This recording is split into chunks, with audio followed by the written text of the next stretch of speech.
Bonjour à toutes et à tous et bienvenue sur Caféine.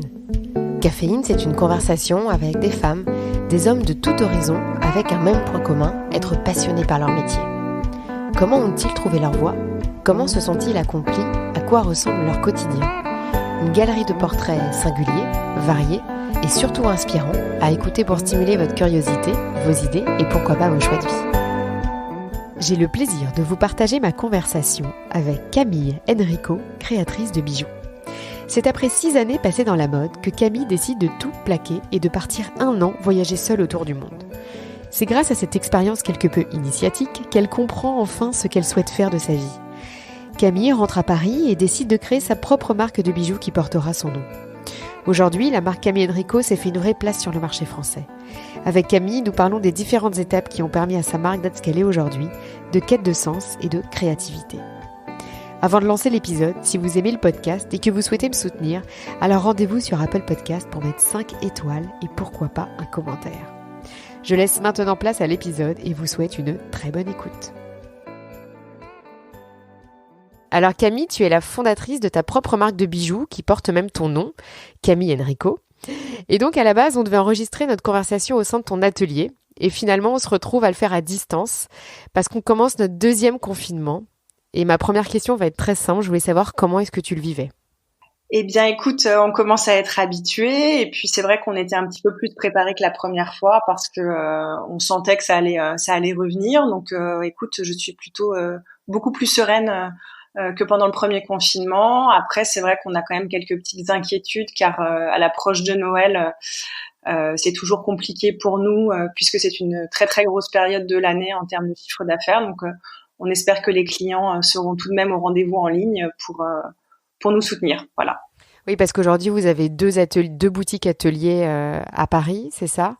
Oui, absolument. Ouais, on a 2 boutiques, une boutique atelier où on retrouve également nos bureaux, qui est place du marché Saint-Honoré. Ouais. Et puis, on a une 2e boutique qui est vraiment juste une petite boutique de bijoux qui est rive gauche à côté du Bon Marché. D'accord. Et là, vous avez dû fermer, du coup, les 2 boutiques.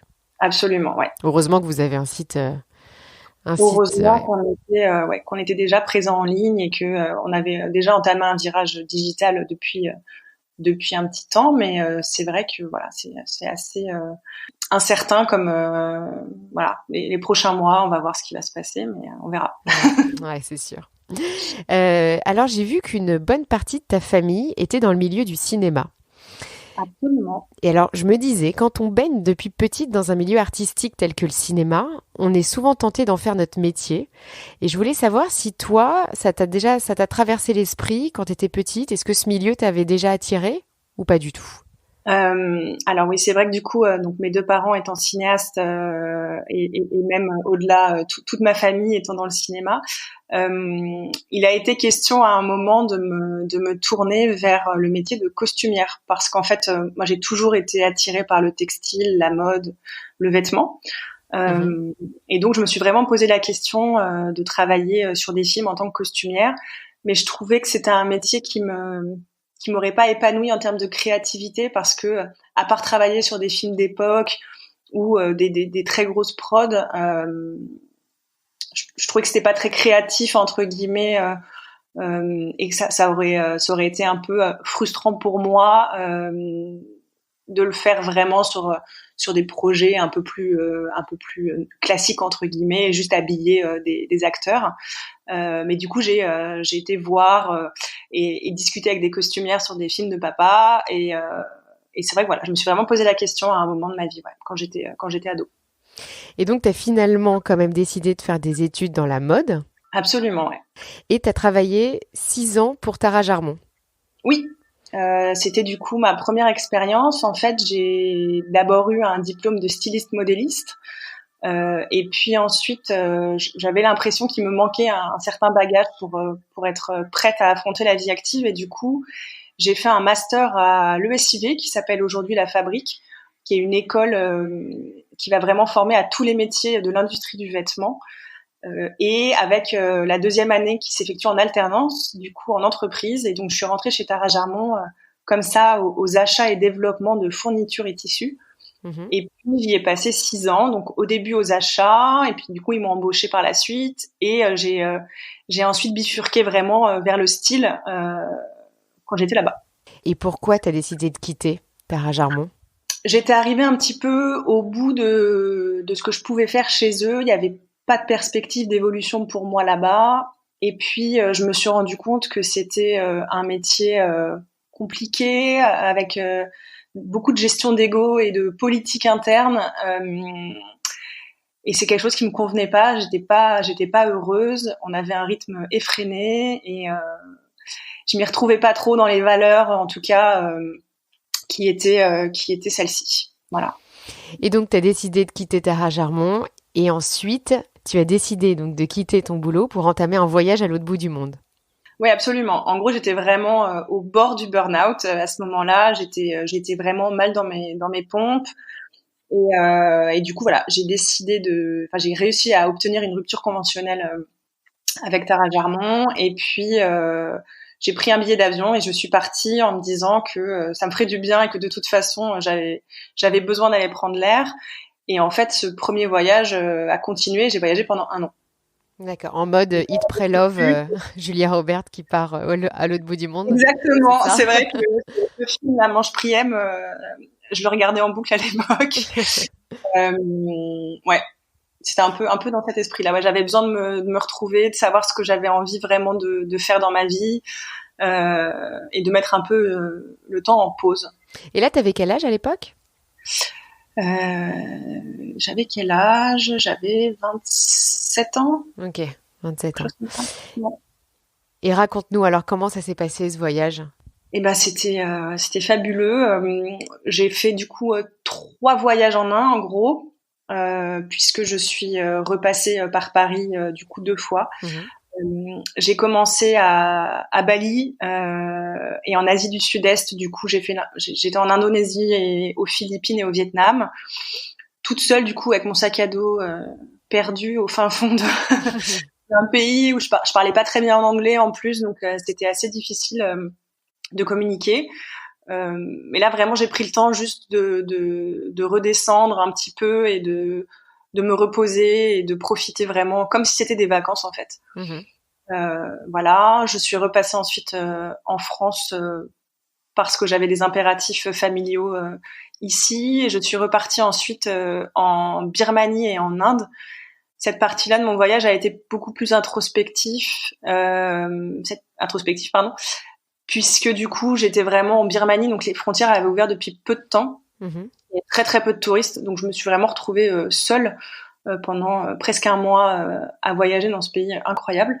Et les habitants ne parlaient quasi pas anglais pour le coup, donc j'étais vraiment en pleine introspection.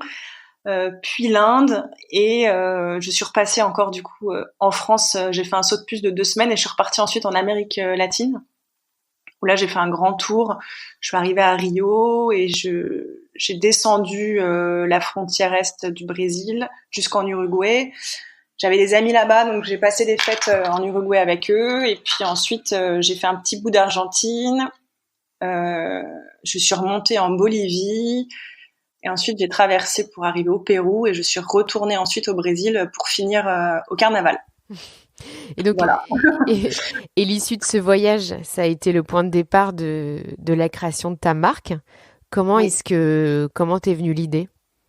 En gros, ça a vraiment été en 3 temps du coup ce voyage. Donc c'était vraiment un premier temps pour se reposer, un deuxième temps d'introspection, et puis ensuite en Amérique latine, j'avais vraiment dans le but de trouver ce que j'avais vraiment envie de faire, et du coup j'y réfléchissais beaucoup.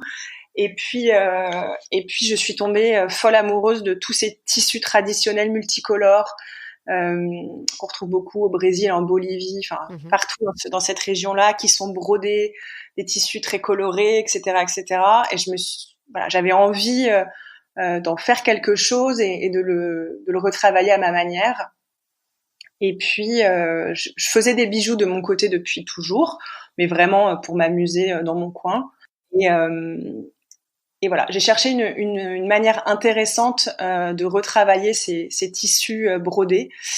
Et puis l'idée m'est venue de les mixer du coup avec d'autres matières, notamment du métal, et d'en faire du coup des bijoux. Et toi qui travaillais initialement dans la mode, tu t'es posé la question à un moment de créer ta propre marque de vêtements? Je me suis posé la question, mais lancer une marque de vêtements, c'est un tout autre projet enfin, qui était trop gros pour moi à l'époque et qui me semblait trop complexe. En tout cas, lancer une marque de vêtements sans avoir de fonds propres au départ, c'était vraiment très compliqué.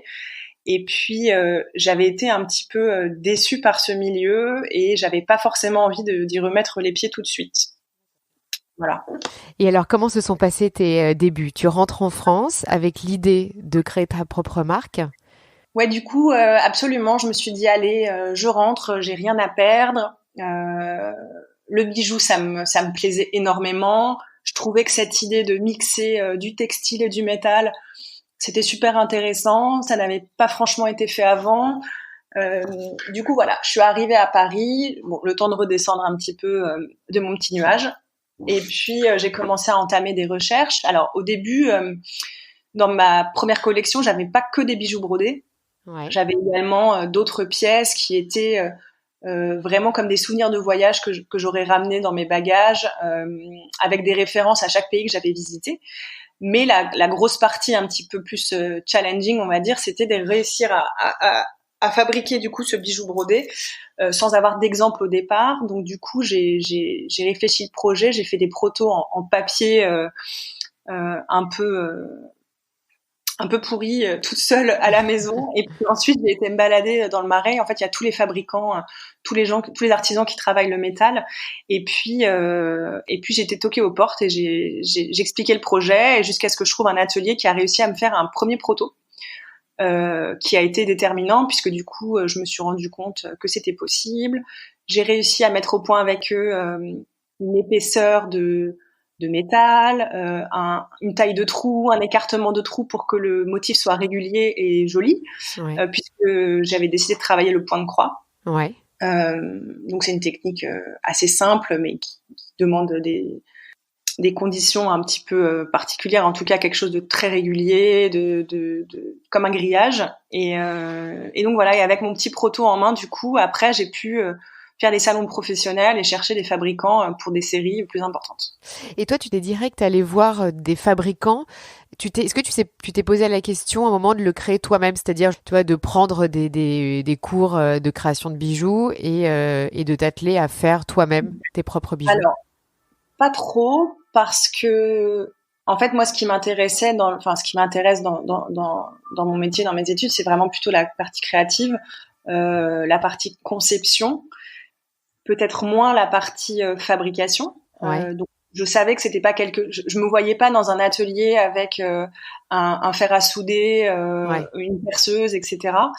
En revanche, la partie broderie, c'est quelque chose que je pratiquais en fait en famille depuis très longtemps. Donc pareil, dans toutes mes collections à l'école, j'avais que des pièces brodées que je faisais moi-même et ça me plaisait beaucoup. Mais la partie de travail du métal, je me suis jamais vraiment posé la question de savoir si j'allais la faire moi-même ou pas. Aussi parce que j'avais du coup mon expérience chez Tara Jarmon avec des fabricants, je savais que c'était possible de Ouais. trouver des fabricants qui pourraient réaliser ce dont j'avais envie. Et donc, une fois que tu as tes premiers protos, comment se sont passés tes débuts? Bah, en gros, j'avais envie de faire un vrai lancement et pas quelque chose de trop confidentiel. Du coup, j'avais la chance d'avoir 2-3 amis qui travaillaient dans des journaux, qui étaient stagiaires ou journalistes, à qui du coup j'ai envoyé un premier communiqué de presse. Donc en gros, voilà, j'ai fait fabriquer mes premiers modèles. Ouais. J'ai fait un shooting avec un ami photographe. En gros, j'ai réquisitionné tous mes amis pour qu'ils puissent m'aider à concrétiser ce projet. Donc du coup, un ami photographe, mon mec qui est réalisateur qui m'a fait un film, Ok. une copine stagiaire OL et une journaliste qui ont pu du coup transmettre un petit peu le communiqué de presse, etc. J'ai un pote qui avait un resto qui m'a prêté le lieu pour faire un lancement de présentation de la première collection. Et puis voilà, j'ai j'ai toqué aux portes et j'ai expliqué que voilà, je lançais du coup cette première collection. Non, la seule chose que j'ai payé entre guillemets et à qui j'ai fait appel, pour laquelle j'ai fait appel à un vrai professionnel extérieur, c'était pour me faire mon site internet. Ok. Parce que je m'imaginais pas lancer la marque sans avoir un site. Et du coup, c'était la première condition pour pouvoir lancer officiellement la marque. Et puis, c'était le début de Facebook, etc. Enfin, c'était Facebook. J'avais aussi une page Facebook, etc. Et aujourd'hui, comment tu définis le style, l'esprit de ta marque? Bon, c'est très difficile de définir un style, mais je dirais que ce sont des bijoux qui sont inspirés d'ailleurs. En fait, on retrouve des références à plein de cultures différentes dans chaque bijou, et j'essaye de transmettre en fait à travers eux une petite part de mes voyages et de différentes cultures que j'aurais croisées à ce moment-là. Ce sont tes voyages qui sont ta première source d'inspiration pour tes collections? Bah, ça l'a été déjà sur la technique. C'est vrai que c'est lors de ce voyage que j'ai puisé mon inspiration première et qui fait aujourd'hui la particularité de la marque, c'est vraiment notre technique. Ouais. Et ça vient déjà des tissus traditionnels croisés pendant ce voyage.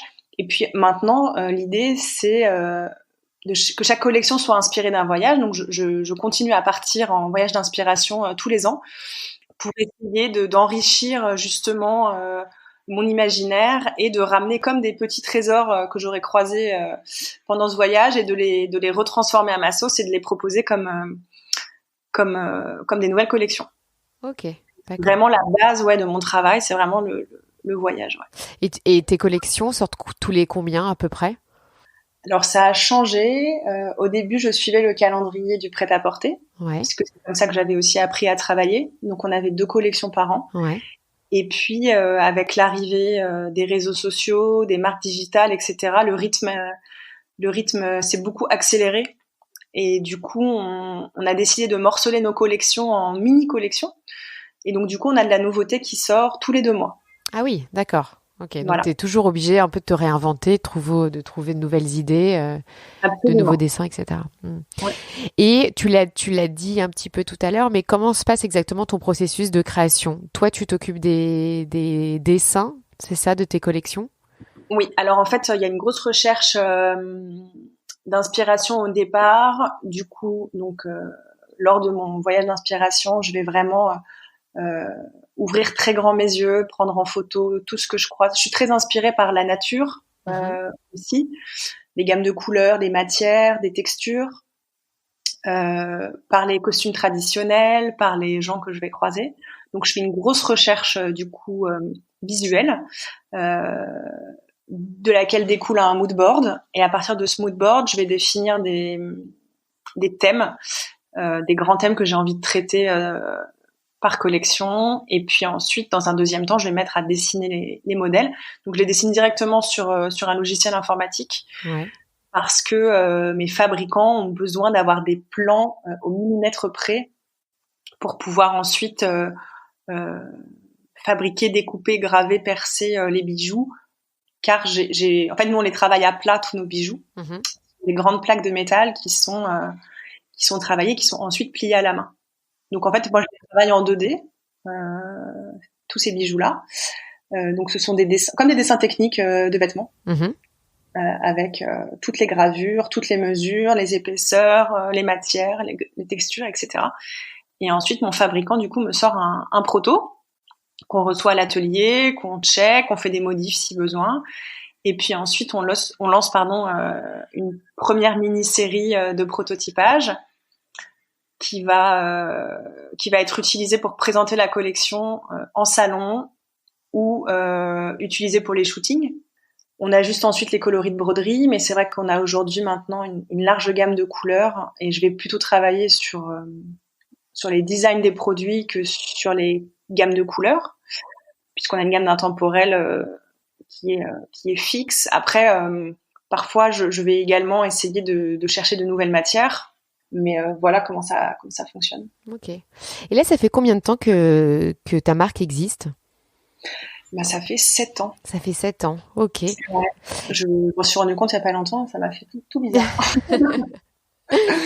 Et aujourd'hui, tu es associée. Oui. Vous êtes 2 à la tête du coup de ta marque? Absolument. J'ai un ami de longue date, François, qui a rejoint l'aventure avec moi en 2016.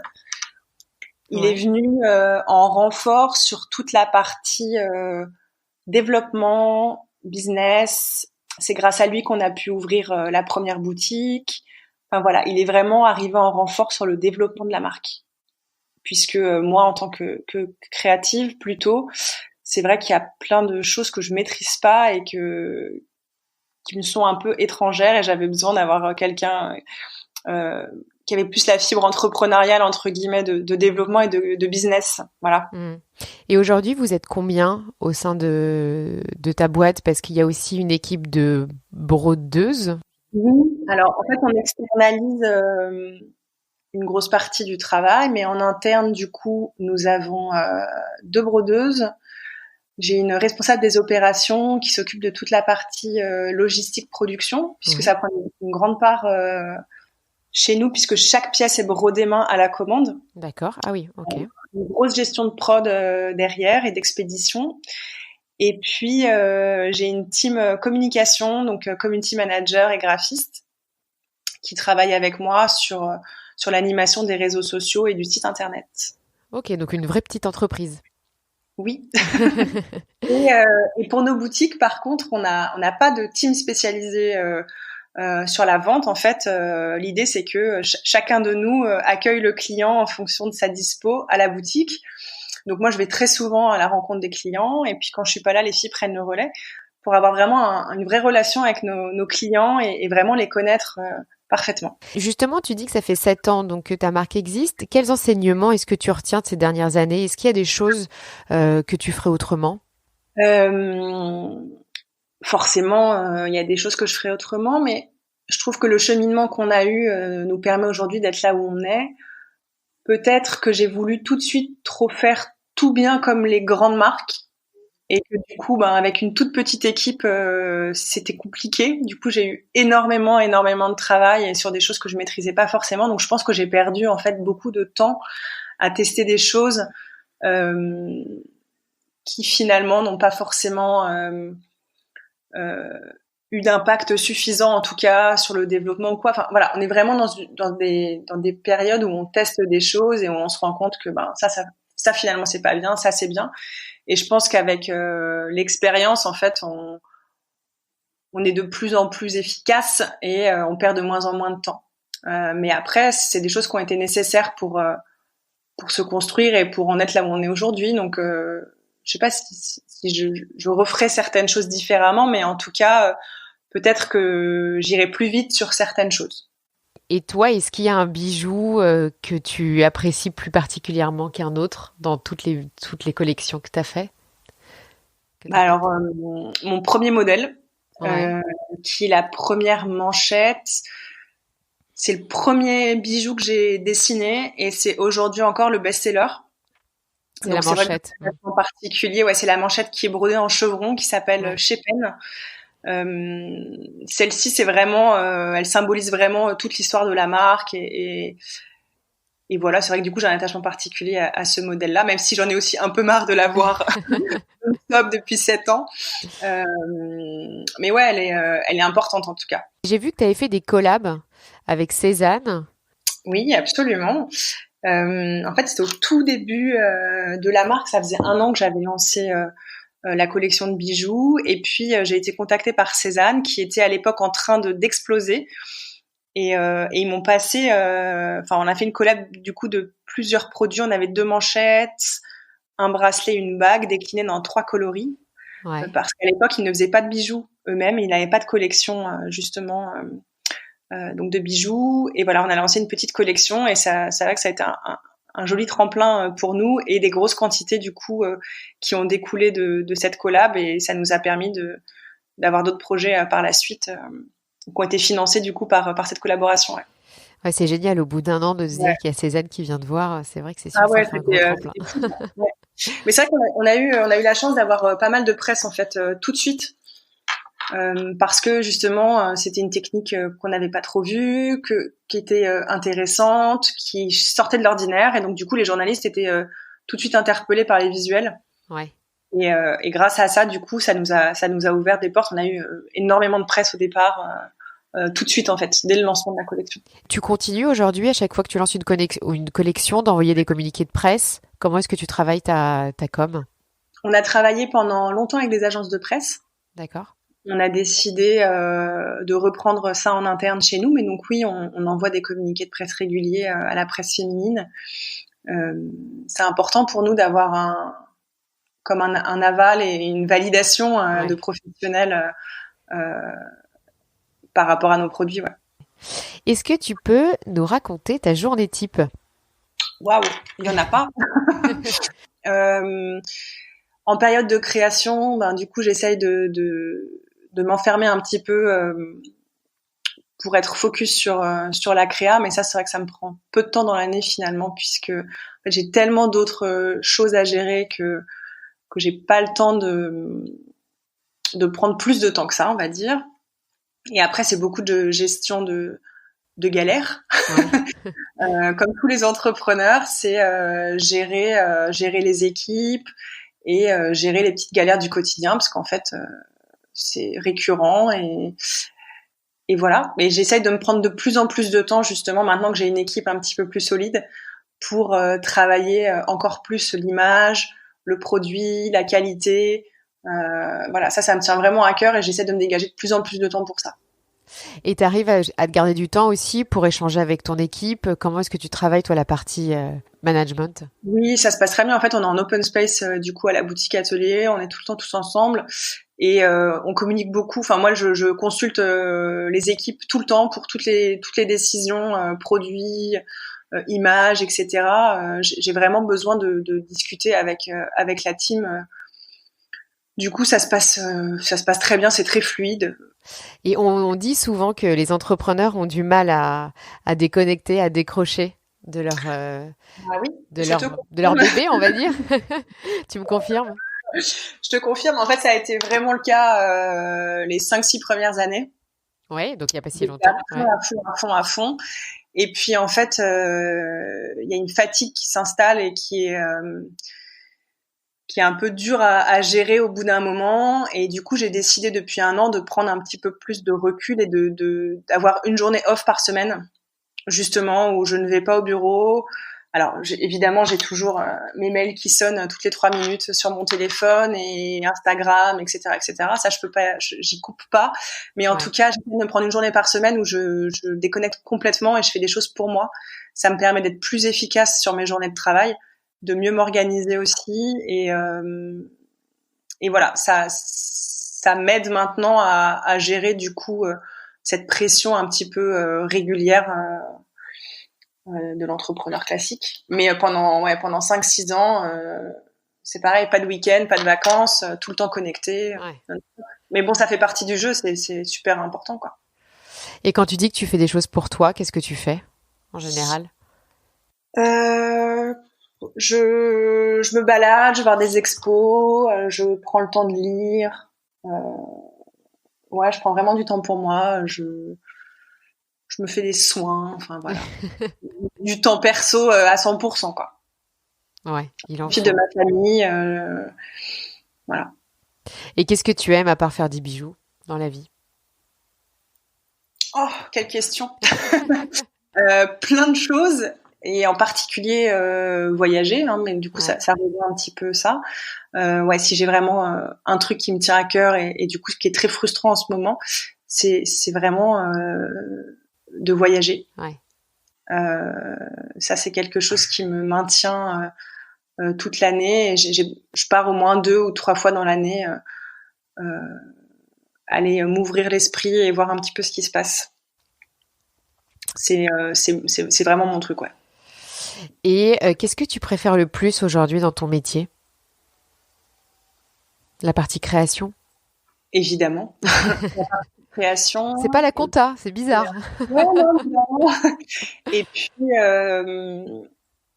en fait, le retour des gens sur les produits, sur l'univers, sur la qualité du travail et ouais, des bijoux, des collections. Ça, c'est quelque chose qui qui est vraiment très moteur pour moi au quotidien, c'est de voir que ça parle à certaines personnes et que ça plaît et qu'on a des retours positifs, quoi. Comment tu fais justement pour avoir des retours positifs, pour parler à tes clients? On communique sur Instagram, on a un chat sur le site en ligne, Ouais. on a des petits mots doux de clientes régulièrement, qui ont reçu leurs commandes, qui sont super contentes ou qui nous disent que les nouvelles photos sont super, la nouvelle collection, etc., etc. Et ça, c'est super agréable. En boutique, c'est pareil. En fait, je suis beaucoup au contact des clients. Ouais. Et du coup, j'échange, je leur demande comment elles connaissent la marque et ce qui leur plaît et pourquoi et comment. Et c'est vrai que du coup, on a des échanges dessus et ça fait beaucoup de bien. Ouais. Et tu as beaucoup de passages en boutique, parce que je me demandais, une marque de bijoux, est-ce que enfin, quel est le ratio entre les ventes sur ton site et les ventes en boutique? Parce qu'aujourd'hui, j'ai l'impression que les gens ont quand même pris le pli du digital, mais j'ai l'impression, en fait, en parlant, que les gens aiment bien quand même aller voir leurs bijoux, aller les essayer. Alors, c'est vrai que l'achat d'un bijou, c'est quand même différent. Il y a tout ce côté symbolique. C'est un bijou en général, quand on achète un bijou, ce sont des produits qui ont du sens. Donc, on propose une collection fantaisie mais haut de gamme avec des budgets qui sont assez élevés. Donc, c'est vrai que en ligne, on va très très bien vendre tout ce qui est amulettes puisque ce sont les premiers prix chez nous. C'est des petites pièces faciles, mais tout ce qui sort un peu plus de l'ordinaire, les grosses pièces, les grosses BO, les manchettes, etc. Ça, les clientes, elles ont besoin de les voir en vrai, elles ont besoin de les essayer. Donc, on a quand même du passage en boutique. On est à Paris. Alors, en ce moment, c'est calme parce que on n'a pas de touristes, surtout. Ouais. Et que, en effet, cette année, il y a un vrai changement des habitudes.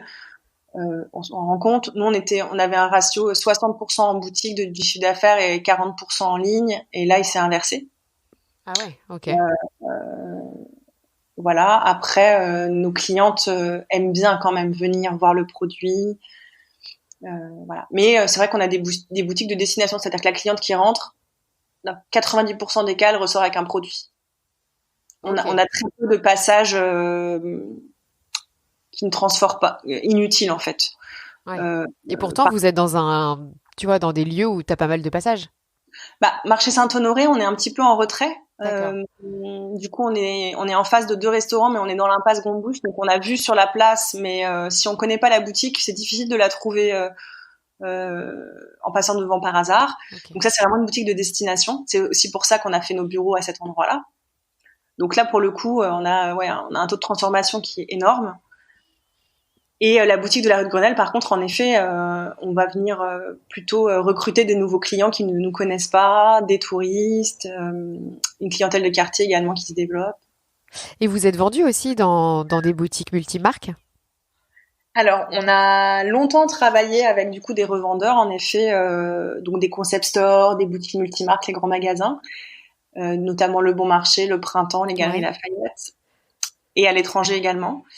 Et puis, on a décidé depuis une petite année de se réorienter retail. Et donc, cette réorientation se fait au fur et à mesure, bien entendu. Mais pour 2021, on va être purement en direct avec nos clients. Ça nous permet de réajuster nos prix, de leur expliquer nos produits, de leur expliquer notre service, parce que c'est vrai que nos produits sont particuliers du fait de cette broderie. Ouais. Mais l'idée, c'est qu'on a un vrai service de reprise broderie, de transformation des bijoux, qu'on a vraiment envie de mettre en avant à une époque où tout va très vite et où il faut consommer moins. L'idée, c'est de vendre un bijou qui va évoluer avec le temps, qui va changer de couleur au fil des saisons, sur demande, etc., etc. Et donc, du coup, tout ça, c'est très difficile à faire à travers un réseau de boutiques revendeurs. Ouais. Et donc, on a vraiment envie de mettre l'accent sur ce service. Et du coup, on se réoriente vraiment en direct avec les clients. Oui, puis en plus, toi, depuis le début, tu as quand même pris le parti de tout créer en France. Et t'as pas cette problématique là, comme l'ont eu quand même pas mal de fabricants de rapatrier toute leur fabrication en France. C'était un choix pour toi de avoir affaire à des artisans français? Ouais, je me suis pas posé la question au départ. C'était évident en fait. Ouais. On a tellement d'artisans talentueux en France. Pourquoi aller chercher ailleurs? Alors oui, en effet, les budgets sont plus importants chez nous, mais c'était pour moi super important de faire travailler des artisans français. Ça permet également en plus d'avoir un suivi de production et un contrôle de la production qui est beaucoup plus poussé et plus pointu. Et ouais, ça me tient vraiment à cœur de fabriquer en France. Et quels sont tes prochains projets pour ta marque? Ou pour toi d'ailleurs? On aimerait étendre du coup notre réseau de boutiques en province et puis ouvrir la marque et la présenter à un nouveau marché, notamment aux États-Unis et en Amérique du Sud. Vraiment développer la partie export. Ok. Voilà, et puis peut-être une ligne de déco prochainement aussi, mais ça pour l'instant c'est encore un embryon de projet. Voilà. Ok. Et si on veut en savoir plus sur toi, où est-ce qu'on va? Sur moi personnellement? Ah bah sur toi, sur ta marque. Alors sur la marque, du coup il y a le site internet www.camillenrico.com où du coup vous pouvez retrouver toutes les collections, une petite description de mon parcours, etc. Et puis après l'idée c'est vraiment de pouvoir échanger avec Instagram. Donc moi j'ai un compte perso, mais je suis souvent également sur le compte professionnel avec mon équipe. Et on a un chat sur le site également en ligne. Et voilà, surtout pas hésiter à venir échanger avec nous sur tous les sujets qui pourraient vous intéresser. Ok, super.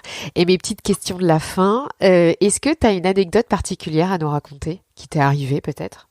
Alors, j'ai une anecdote assez drôle en fait, qui est plutôt sur mon nom. Donc, comme tu le disais, toute ma famille vient du cinéma et mon papa était très connu en tant que réalisateur. Et pourtant, encore aujourd'hui, très régulièrement, on me demande si je fais partie de la famille d'Enrico Macias. Et ça me vient, mais tout le temps. Et donc, je voudrais dire à tous les gens que moi, c'est mon nom de famille. Lui, c'est son prénom. Non, il n'y a aucun lien entre nous, même si je respecte totalement son travail et que c'est un super chanteur, pas du tout. Voilà. Et ça t'est arrivé que les gens viennent te voir ou t'écrivent pour te dire est-ce que vous faites partie de la famille d'Enrico Macias? Ah, mais plusieurs fois en boutique, en rendez-vous, même en entretien, on me demande vraiment sérieusement si je fais partie de sa famille, ouais. C'est génial. Avec des yeux brillants d'admiration, genre oh là là, c'est incroyable, peut-être que je fais partie de la famille d'Enrico Macias.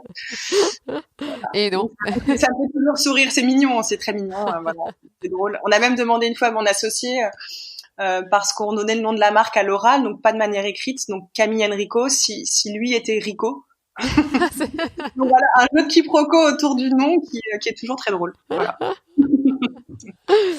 Et enfin, est-ce que tu as des inspirations que tu pourrais nous partager, un livre que tu as lu, un film que tu as vu, une série, une expo ou autre? Là comme ça me vient pas. En fait, je suis très inspirée moi par la nature, par les rencontres, par les voyages, etc. J'ai peu de références artistiques entre guillemets. Un voyage, alors le dernier voyage qui t'a le plus inspiré? La Polynésie, j'ai été il y a du coup tout juste un an et c'était fabuleux. On rêve que d'y retourner avec mon ami et on aimerait même s'y installer pendant quelques temps. Ah ouais? Pourquoi? Qu'est-ce qu'il y avait de bien? Une ambiance générale, un savoir-vivre tellement agréable, prendre le temps. Les paysages sont fous. C'est pas un mythe. On fait beaucoup de plongée. Nous, du coup, pareil, c'est tout un monde incroyable là-bas sous la mer, Ouais. qui nous a beaucoup qui nous a vraiment fascinés et qu'on a envie d'explorer plus. Et ouais, vraiment mettre un peu peut-être la vie sur pause pendant 6 mois et juste profiter. Ah, c'est un Voilà. beau projet, ça aussi. Ouais, on aimerait bien. Du coup, tu arrêterais ta boîte? Non, tu le feras à Non, distance? à distance. Oui, ça se ferait très bien. Je travaille souvent à distance avec l'équipe. Maintenant Ouais. que j'ai ouais, une équipe solide, ça, il n'y a pas de souci. Ouais. Eh ben, écoute, on te souhaite du coup que du positif sur ces prochains projets, en espérant qu'on puisse vite repartir quand même. Oui, c'est ça, s'il vous plaît. Oui, ouais, j'espère. Bah, merci beaucoup. Merci à toi, Camille, et puis ouais, plein de bonnes choses pour ces prochains projets. Merci beaucoup. Merci, Toi aussi. salut, ciao. Un grand merci à Camille d'avoir pris le temps d'enregistrer cet épisode. J'espère que vous avez apprécié écouter notre conversation. Si c'est le cas, alors n'hésitez pas à m'écrire, à partager le podcast autour de vous et même à vous rendre sur Apple Podcast pour mettre 5 étoiles. Cela m'aide énormément à faire grandir Caféine. Je vous dis à dans 15 jours pour un nouvel épisode et d'ici là, prenez bien soin de vous.